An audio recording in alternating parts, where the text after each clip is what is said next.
Oke, assalamualaikum warahmatullahi wabarakatuh. Bertemu lagi dengan saya Anissa Harisma Wahdah ya. Kali ini saya mau membuat sebuah video penjelasan tentang mata pelajaran pemrograman dasar atau apa aja sih yang perlu kita butuhkan, harus kita pelajari untuk belajar pemrograman dasar.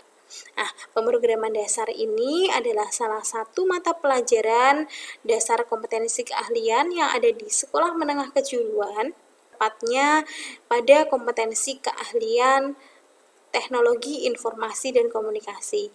Jadi untuk program keahlian teknik komputer dan jaringan, rekayasa perangkat lunak, dan multimedia pasti ada mata pelajaran dasar kompetensi keahlian yaitu pemrograman dasar. Pemrograman dasar ini akan ditempuh di kelas 10 untuk semester 1 dan semester 2. Kita mulai ya, apa yang akan kita pelajari? Nah, untuk mata pelajaran pemrograman dasar ini, biasanya di awal kita harus menentukan dulu bahasa apa yang akan kita gunakan dalam belajar pemrograman dasar ini. Di video ini saya akan menjelaskan pemrograman dasar ketika kita akan menggunakan bahasa pemrograman C++. Jadi, karena kita akan mempelajari bahasa pemrograman C++, hal yang pertama yang harus kita ketahui dan pelajari yaitu tentang variabel dan tipe data. Tentunya variabel dan tipe data yang digunakan pada pemrograman C++. Jadi apa sih variabel itu? Variabel itu adalah bisa dibilang tempat atau wadah di mana kita dapat mengisi atau mengosongkan nilainya dan bisa kita panggil kembali apabila dibutuhkan. Bisa kita ibaratkan seperti ini. Itu ada gambar atau pertanyaan untuk menghitung sebuah volume balok.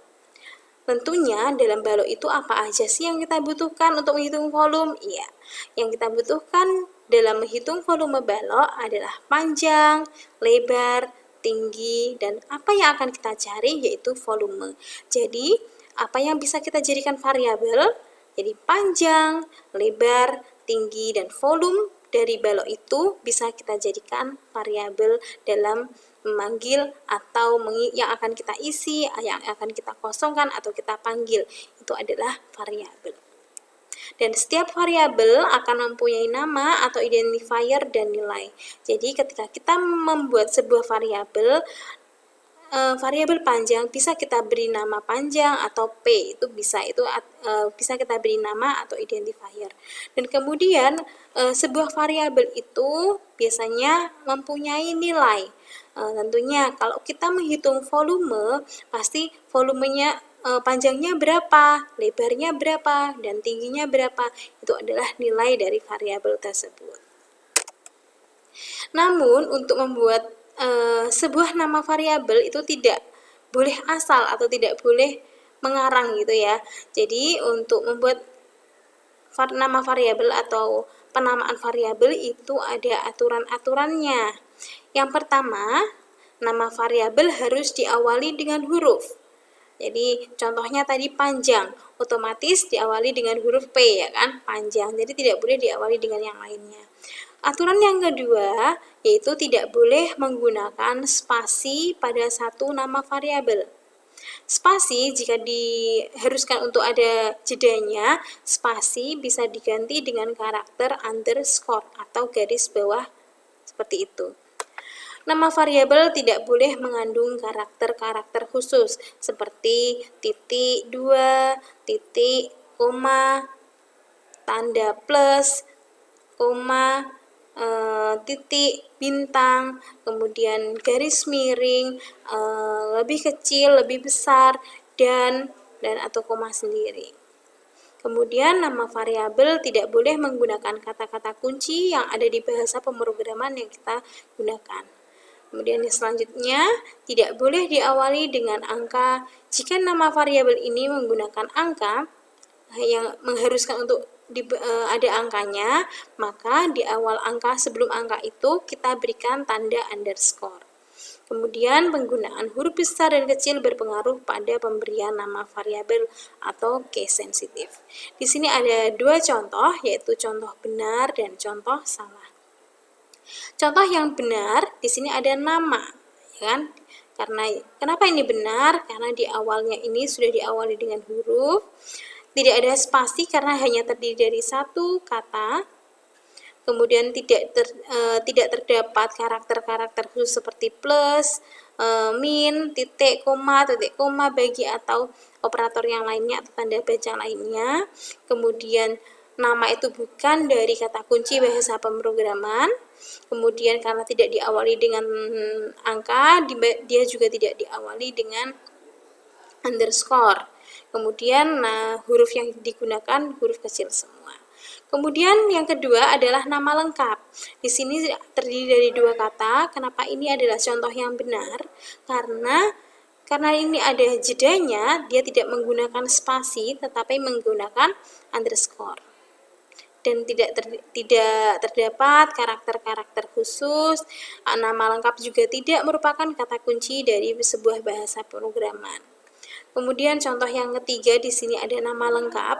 Nama lengkap di sini juga tidak diberikan underscore karena antara kata yang pertama dengan kata yang kedua itu digabung. Hanya diawali dengan huruf besar. Kemudian di sini ada variabel tampil. Tampil juga bukan dari kata kunci dari bahasa pemrograman, juga diawali dengan huruf, juga tidak ada karakter-karakter khusus.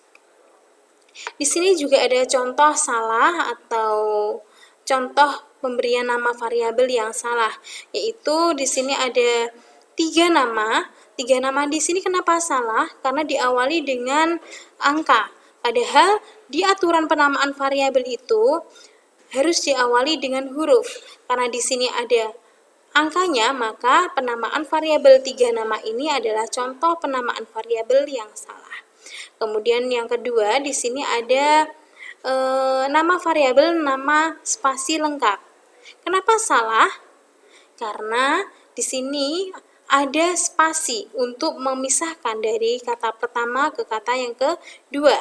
Padahal di ketentuan yang nomor 2 tidak boleh menggunakan spasi pada satu nama variabel. Nah, ketika mau harus ada 2 kata, maka boleh digabung atau diberi underscore. Kemudian yang ketiga di sini ada contoh nama lengkap. Kenapa salah? Karena antara nama dan lengkap terdapat operator atau karakter khusus. Di sini ada karakter min atau strip. Jadi ini termasuk adalah contoh yang salah. Kemudian yang terakhir adalah contoh yang salah adalah cout. Kenapa cout ini salah? Karena cout merupakan salah satu kata kunci yang ada di bahasa pemrograman C++. Seperti itu untuk aturan-aturan penamaan variabel bisa diperhatikan karena ini menentukan keberhasilan dari program yang akan kita buat nanti. Kemudian karena kita tadi sudah belajar sedikit dari variabel, kemudian di sini ada tipe data. Apa sih tipe data itu? Tipe data adalah jenis data yang dapat diolah oleh komputer untuk memenuhi kebutuhan dalam pemrograman komputer. Jadi, tipe data ini ada hubungannya atau berkaitan erat dengan variabel yang sudah kita bahas tadi. Jadi, setiap variabel itu harus ada tipe data yang mengikutinya atau tipe data itu harus diikuti dengan variabel. Jadi tipe data dan variabel itu berjalan bersamaan ya. Jadi apa sih yang tipe data itu? Nah, di sini untuk mengelompokkan tipe data, di sini ada contoh. Di sini ada contoh nama. Jadi di sini ada variabel nama, kelas, nilai, jenis kelamin. Ini bisa dijadikan variabel. Tipe data itu ada 3, tipe data numerik, tipe data karakter, dan tipe data boolean. Tipe data numerik itu dilihat dari namanya, numerik berarti nomor, berarti terdiri dari angka-angka atau digit angka ya. Di sini ada 1, 2, 3, 4. Ini berarti termasuk dari tipe data numerik. Kemudian di sini ada nilai. Nilai itu terdiri dari 90, 60, 70, 80. Ini berarti termasuk tipe data numerik. Kemudian di sini ada kelas, kemudian di sini ada jenis kelamin. Kelas dulu kita kelompokkan. Oh, di sini ada juga ada nama ya. nama dan kelas dulu. Nama dan kelas ini terdiri dari beberapa huruf, juga ada spasinya. Nah, ini ketika isinya adalah barisan dari atau kumpulan dari beberapa karakter, maka masuk klasifikasi atau bisa dikelompokkan tipe data dengan tipe data karakter. Kemudian untuk jenis kelamin, karena jenis kelamin itu hanya terdiri dari dua pilihan, laki-laki dan perempuan, maka masuknya adalah tipe data Boolean. Nah, di sini ada jenis-jenis tipe data. Tadi sudah kita bahas sedikit jenis-jenis tipe data. Untuk yang pertama adalah tipe data numerik. Tipe data numerik itu ada int atau singkatan dari integer, float, kemudian double. Kapan ketika kita menggunakan int atau integer? Yaitu ketika kita mendeklarasikan sebuah variabel atau nilai yang mempunyai nilai bilangan bulat. Kemudian untuk yang float dan double ini adalah diperuntukkan untuk variabel atau nilai yang nilainya bilangan pecahan atau desimal koma. Kemudian tipe data karakter, di sini ada char dan string. Bedanya apa? Sama-sama digunakan untuk pendeklarasian variabel yang terdiri dari huruf-huruf dan spasi-spasi atau karakter. Jika char itu jumlah karakternya lebih sedikit, jika string jumlah karakternya lebih bisa banyak. Kemudian untuk tipe data boolean, bool atau dia hanya mempunyai dua nilai, yaitu true atau false, atau bisa dibilang 1 dan 0. Nah, kemudian pembuatan variabel atau deklarasi variabel seperti ini. Untuk penulisan bentuk umum, tadi saya sudah jelaskan bahwa tipe data dan nama variabel itu beriringan.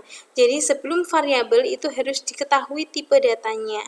Kemudian dipisahkan dengan tanda spasi. Di sini tipe data yang sesuai dengan variabel ini apa? Kemudian dituliskan di sini. Contoh penulisan. Di sini variabelnya adalah nama siswa. Karena mahasiswa itu terdiri dari karakter-karakter, maka yang sesuai untuk tipe data yang sesuai untuk nama siswa adalah string atau char. Kemudian untuk nilai, karena nilai itu terdiri dari angka atau nomor atau digit angka, maka di sini adalah int. Karena jika sudah diketahui nilainya itu bulat, maka langsung digunakan int. Tapi jika untuk perhitungan yang koma-koma atau desimal, maka langsung aja pilihnya float atau bisa double. Kemudian di sini ada jenis kelamin. Karena jenis kelamin itu hanya ada dua pilihan, berarti kita bisa pakai boolean atau bool. Di sini ada contoh permasalahan. Pak Ahmad memiliki jasa rental mobil. Dia menginginkan persewaannya memiliki aplikasi hitung sewa atau rental untuk memudahkan jika ada yang rental berdasarkan mobil dan lamanya sewa. Jika kalian akan membangun aplikasi tersebut, buatlah perencanaan awal untuk menyelesaikan masalah tersebut terkait variabel dan tipe data yang tepat. Jadi seperti ini. Ketika ada masalah atau ada kasus, kita sebagai pengembang atau kita sebagai programmer, kita diminta untuk membuat aplikasi, berarti kita harus menentukan atau mengidentifikasi apa saja yang akan kita butuhkan. Nah, apa saja yang akan kita butuhkan, apa saja yang akan kita tampilkan, itu bisa menjadi sebuah variabel. Kemudian setelah kita tahu variabelnya apa saja, maka kita menentukan tipe data yang sesuai dengan variabel yang sudah kita buat. Contohnya, karena tadi diminta untuk membuat aplikasi penghitung sewa atau rental mobil, berarti variabelnya bisa kita tentukan, bisa nama peminjam, tipe mobilnya, karena tadi ditanyakan tipe mobilnya apa, kemudian lama sewa, kemudian harga sewa. Kemudian untuk nama peminjam, karena nama itu adalah kumpulan dari karakter-karakter, maka tipe data yang sesuai atau cocok adalah char atau bisa juga string. Tipe mobil juga terdiri dari karakter-karakter atau huruf-huruf, maka yang kita butuhkan adalah tipe mobil dengan tipe data juga char atau string. Penulisannya adalah char tipe mobil.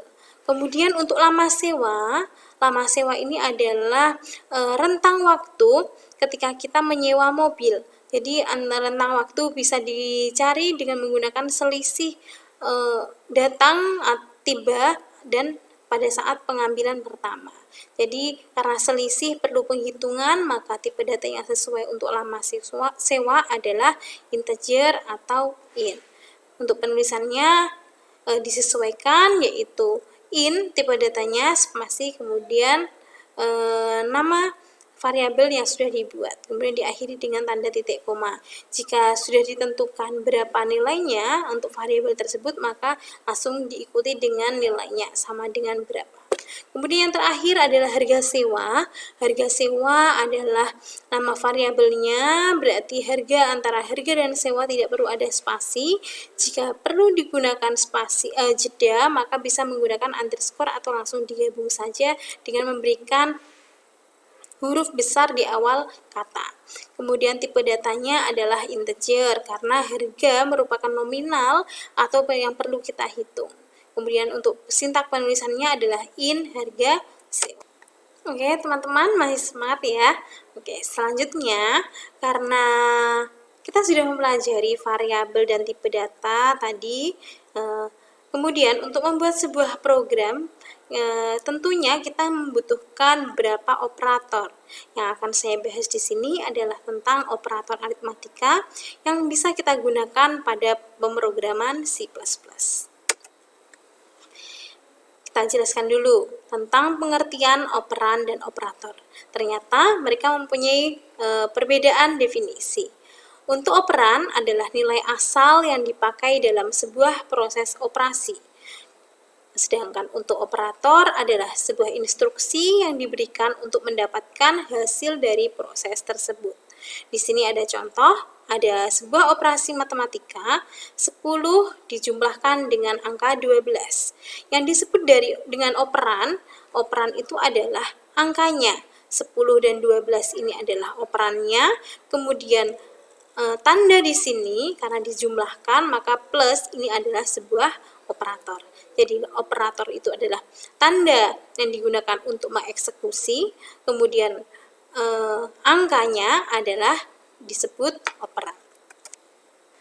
Sebenarnya jenis-jenis operator itu banyak. Berikut adalah jenis-jenis operator dalam bahasa pemrograman C++.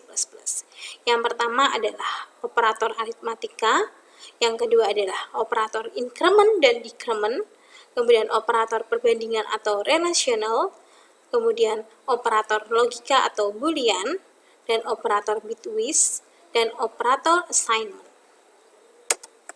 Yang akan kita bahas kali ini adalah tentang operator aritmatika.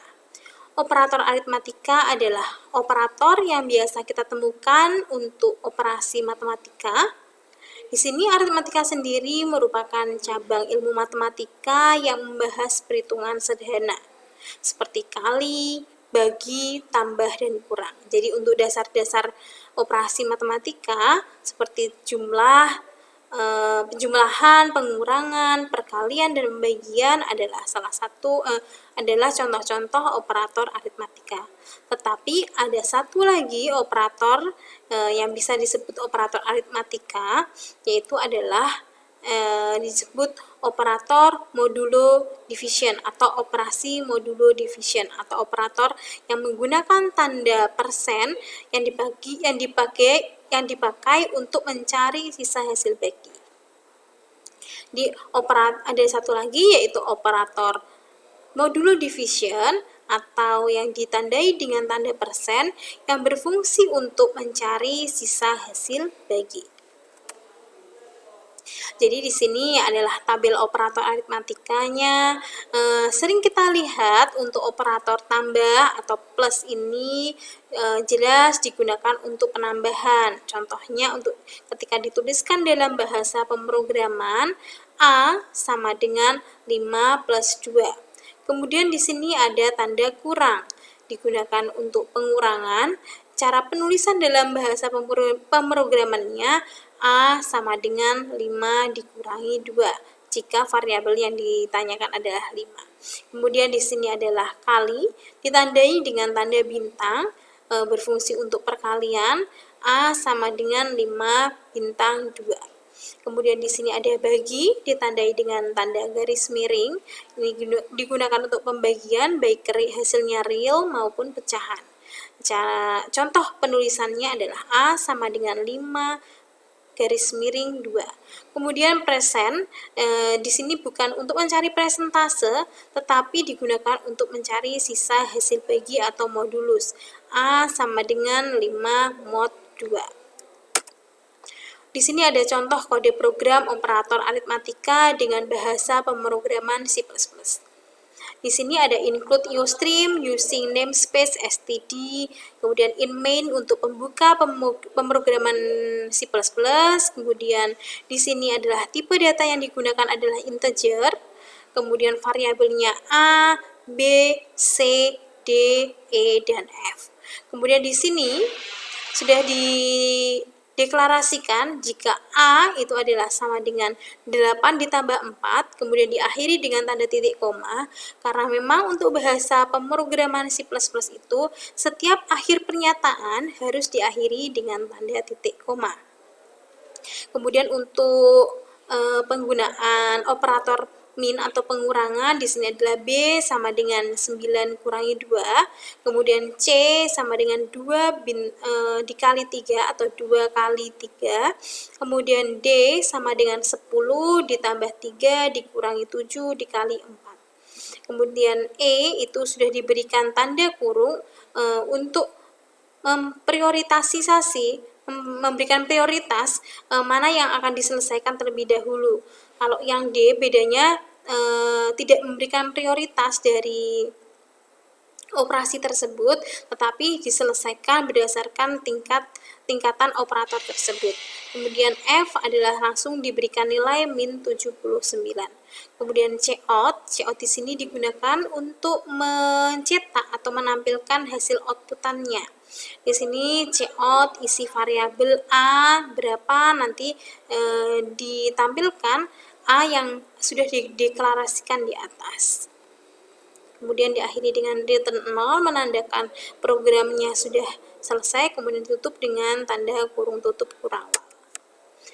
Ternyata untuk hasil output dari kode program tadi, yaitu isi variabel A 12, B 7, C 6, D min 15, isi variabel E 24, kemudian isi variabel F sama dengan min 79.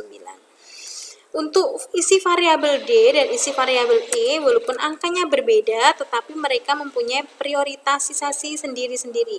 Jika D ini diselesaikan sesuai dengan tingkatan, berarti dikalikan dulu, baru diselesaikan yang lainnya. Kalau E ini diselesaikan sesuai dengan apa yang ada di dalam kurung. Tadi selain 4 operator yang sudah sering kita gunakan atau kita ketahui, yaitu tambah, kurang, kali, dan bagi, ada satu operator namanya adalah modulo division atau modulus. Operator mod atau bisa disingkat tadi modulus itu mod. Operator mod ini adalah singkatan dari modulo atau modulus. Fungsinya digunakan untuk mencari nilai sisa pembagian. Operator mod perlu penjelasan tersendiri, terutama bagi yang baru pertama kali belajar bahasa pemrograman. Operator ini terdengar asing, tapi sebenarnya penggunaannya cukup sederhana. Contohnya di sini, 100 mod 7, hasilnya adalah 2, karena hanya 98 yang habis dibagi 78. Yang sisanya kemudian bersisa 2. Jadi kalau 100 mod 7 100 dibagi 7 itu yang menghasilkan sisa hasil bagi 0 berapa? Kan hasilnya 98, tetapi bersisanya berapa? 2.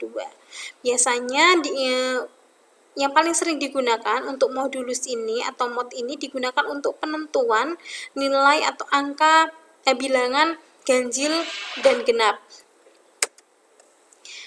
Nah, di sini adalah contoh kode program operator aritmatika yang menggunakan operator aritmatika modulus. Di sini ada 8 mod 4, 8 mod 5, 10 mod 2, 100 mod 7. 8 mod 2 8 mod 4 karena hasilnya 2 dan tidak ada sisa hasil baginya, maka hasilnya 0. Kalau 8 mod 5 seperti ini, hasilnya tadi 3. 10 mod 2 karena bisa di hasilnya 5, bagi hasil baginya 5 tidak bersisa, maka hasilnya 0. Kemudian 100 mod 7 tadi hasilnya 2. Seperti ini ya hasil kode program jika dikerjakan atau dituliskan kembali di dalam aplikasi compiler C++. Operator modulus cukup sering dipakai, misalnya menentukan sebuah bilangan genap atau ganjil seperti tadi yang sudah saya jelaskan. Untuk keperluan ini, kita bisa memeriksa apakah A mod 2 menghasilkan 0. Jika iya, maka berisi bilangan genap. Tetapi jika A mod 2 menghasilkan angka 1, maka dia berisi bilangan ganjil. Maka A berisi bilangan ganjil. Di sini ada permasalahan satu, yaitu kita akan belajar tentang operator. Diketahui karyawan perusahaan tangguh bernama Omar yang berstatus pegawai tetap memiliki gaji pokok sebanyak 1.500.000, tunjangan keluarganya 400 dan tunjangan jabatannya 200.000. Namun masih ada potongan untuk asuransi sebesar 100 dan dana sosial sebanyak 50.000. Gaji karyawan didapat dari akumulasi gaji pokok, tunjangan keluarga dan tunjangan jabatan, kemudian dikurangi dengan asuransi dan dana sosial. Buatlah kode program untuk membuat aplikasi sederhana tersebut menggunakan C++ dengan hasil sebagai berikut. Hasilnya diminta seperti ini. Kemudian kita sebagai pengembang atau programmer diminta untuk membuat program dengan menentukan operator aritmatika apa saja yang digunakan, kemudian menjadikannya operasi aritmatika. Tadi berarti dari permasalahan tadi, jika kita hubungkan dengan materi yang kita pertama tadi, yaitu penentuan variabel dan tipe data, tadi adalah nama orangnya, kita berikan nama variabel nama, kemudian tipe datanya string, di sini statusnya karyawan tetap, kemudian string juga status untuk penulisan di kode programnya, gaji pokok ada variabelnya, kemudian karena gaji pokok itu berbentuk angka atau ada nominalnya dan perlu penghitungan, berarti di sini integer. Untuk tunjangan keluarga juga di sini sudah tidak ada spasi ya, walaupun dua kata sesuai dengan aturan-aturan penamaan variabel. Kemudian ada asuransi, dana sosial, gaji bersih. Tapi jika pengen dikasih jeda, maka bisa diberikan underscore di sini. Di sini untuk gaji pokok sampai gaji bersih, karena bentuknya adalah nominal, maka semua tipe datanya adalah integer. Nah, ini adalah penyelesaiannya. Untuk string nama, nama di sini tadi sudah string Omar, ditentukan langsung Omar, pegawai tetap, gaji pokoknya segini lah. Di sini kita akan belajar tentang operator aritmatika atau operasi matematisnya.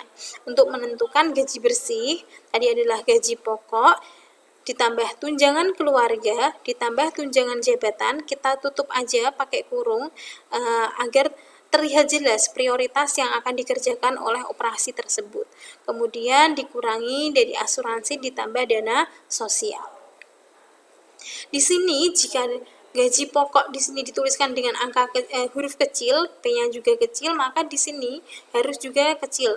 Jadi untuk deklarasi pada saat operasi aritmatikanya ini dideklarasikan harus sama nama variabelnya dengan yang dideklarasikan pertama kali di atas. Ini contoh kode programnya. Ketika di run atau di compile hasilnya seperti ini, sesuai dengan permintaan permasalahan tadi. Kemudian untuk permasalahan kedua, seorang guru menginginkan sebuah aplikasi edukasi konversi suhu untuk meningkatkan pemahaman konsep penghitungan konversi suhu. Maka guru tersebut meminta kita sebagai peserta didik yang paham IT, contohnya saya sebagai peserta didik yang paham IT, karena kita sudah belajar pemrograman dasar, mungkin kita diminta untuk membuat sebuah aplikasi sederhana tentang konversi suhu. Nah, bagaimana kita membuatnya? Ini adalah analisisnya. Jadi karena kita diminta untuk membuat program konversi suhu, di sini tentunya kita mendeklarasikan terlebih dahulu variabelnya, yaitu suhu dari Celsius akan diubah menjadi Kelvin, Fahrenheit, kemudian Reaumur. Kemudian tipe datanya float. Kenapa tidak integer? Karena ketika kita nanti ubah menjadi Kelvin, Fahrenheit, dan Reaumur, itu ada terjadi pembagian. Biasanya hasil baginya itu tidak bulat. Jadi ada pecahannya. Jadi dari awal sudah kita deklarasikan tipe datanya atau kita tentukan tipe data untuk Celsius, Fahrenheit, Kelvin, dan Reaumur atau CFKR itu menggunakan tipe data float. Di sini juga sudah ditentukan untuk rumus-rumusnya untuk menghitung, karena yang diminta adalah di sini ada Cout, masukkan suhu dalam bentuk Celsius.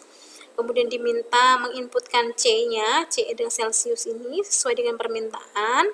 Kemudian K di sini adalah untuk menentukan suhu dengan Kelvin, maka C ditambah 273,815. Nah, koma inilah yang membuat kita harus menentukan tipe data ini bukan integer tetapi float, karena hasilnya nanti pasti akan berbentuk koma-koma atau pecahan. Kemudian Fahrenheit sama dengan atau F sama dengan C dikali 1,8 ditambah 32.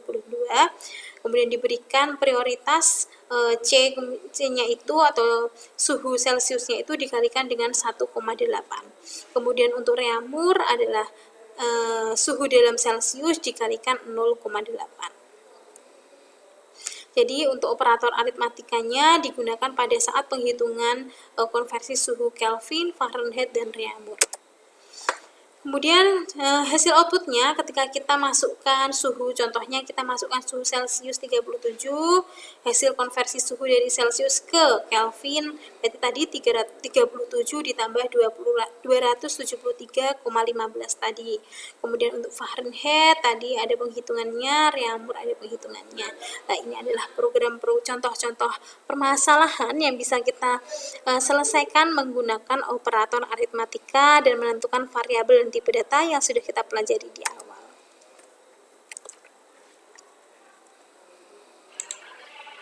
Jadi untuk deklarasi pada saat operasi aritmatikanya ini dideklarasikan harus sama nama variabelnya dengan yang dideklarasikan pertama kali di atas. Ini contoh kode programnya. Ketika di run atau di compile hasilnya seperti ini, sesuai dengan permintaan permasalahan tadi. Kemudian untuk permasalahan kedua, seorang guru menginginkan sebuah aplikasi edukasi konversi suhu untuk meningkatkan pemahaman konsep penghitungan konversi suhu. Maka guru tersebut meminta kita sebagai peserta didik yang paham IT, contohnya saya sebagai peserta didik yang paham IT, karena kita sudah belajar pemrograman dasar, mungkin kita diminta untuk membuat sebuah aplikasi sederhana tentang konversi suhu. Nah, bagaimana kita membuatnya? Ini adalah analisisnya. Jadi karena kita diminta untuk membuat program konversi suhu, di sini tentunya kita mendeklarasikan terlebih dahulu variabelnya, yaitu suhu dari Celsius akan diubah menjadi Kelvin, Fahrenheit, kemudian Reaumur. Kemudian tipe datanya float. Kenapa tidak integer? Karena ketika kita nanti ubah menjadi Kelvin, Fahrenheit, dan Reaumur, itu ada terjadi pembagian. Biasanya hasil baginya itu tidak bulat.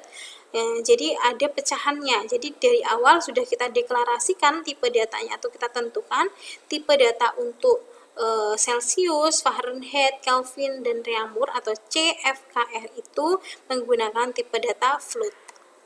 Di sini juga sudah ditentukan untuk rumus-rumusnya untuk menghitung, karena yang diminta adalah di sini ada Cout, masukkan suhu dalam bentuk Celsius. Kemudian diminta menginputkan C-nya, C adalah Celsius ini sesuai dengan permintaan. Kemudian K di sini adalah untuk menentukan suhu dengan Kelvin, maka C ditambah 273,815. Nah, koma inilah yang membuat kita harus menentukan tipe data ini bukan integer tetapi float, karena hasilnya nanti pasti akan berbentuk koma-koma atau pecahan. Kemudian Fahrenheit sama dengan atau F sama dengan C dikali 1,8 ditambah 32. Kemudian diberikan prioritas C-nya itu atau suhu Celciusnya itu dikalikan dengan 1,8. Kemudian untuk reamur adalah suhu dalam Celcius dikalikan 0,8. Jadi untuk operator aritmatikanya digunakan pada saat penghitungan konversi suhu Kelvin, Fahrenheit, dan reamur. Kemudian hasil outputnya ketika kita masukkan suhu, contohnya kita masukkan suhu Celcius 37, hasil konversi suhu dari Celcius ke Kelvin, berarti tadi 37 ditambah 273,15 tadi. Kemudian untuk Fahrenheit tadi ada penghitungannya, reamur ada penghitungannya. Nah, ini adalah contoh-contoh permasalahan yang bisa kita selesaikan menggunakan operator aritmatika dan menentukan variabel dan tipe data yang sudah kita pelajari di awal.